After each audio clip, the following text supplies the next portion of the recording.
Dalam tradisi Reform, seringkali kita menemukan tiga dimensi iman yang berbeda-beda tapi saling memperlengkapi satu sama lain. Ketiganya yaitu fiducia, ascensus, noticia, dan sebagainya.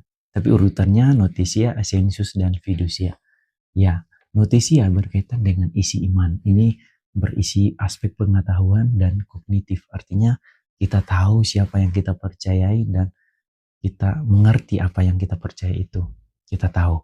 Tapi yang kedua yaitu aspek asensus. Ini melibatkan perasaan emosional di mana apa yang kita tahu itu kita meyakininya sebagai sebuah kebenaran. Dan yang ketiga aspek fidusia. Ini berkaitan dengan tidak hanya mengetahui, tidak hanya tahu bahwa itu benar, tapi juga berkaitan dengan menyerahkan seluruh kehidupan kita kepada Allah yang kita percaya itu. Artinya kita mempercayakan diri kita kepada Allah. Itu tiga dimensi yang kerap kali ditemukan dalam tradisi Reform. Tapi menarik, di dalam buku Prof. Joas, Labirin Kehidupan 3 tentang pengharapan, Prof. Joas mengonstruksi satu lagi tiga atau satu tambahan dari dimensi iman, yaitu iman sebagai pengharapan. Ya, iman sebagai pengharapan. Jadi menurut Prof. Jo seperti ini.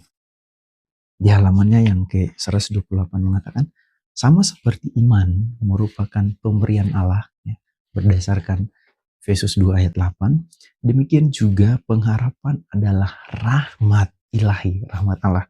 Sebab ia bersumber dari Allah sendiri, berdasarkan Roma 15 ayat 13. Nah, maka ketika saya dan saudara hidup tampak tidak baik saja, tampak tanpa solusi sama sekali, mungkin ini momen bagi kita untuk menikmati pemberian Allah itu yang terakhir, yaitu pengharapan.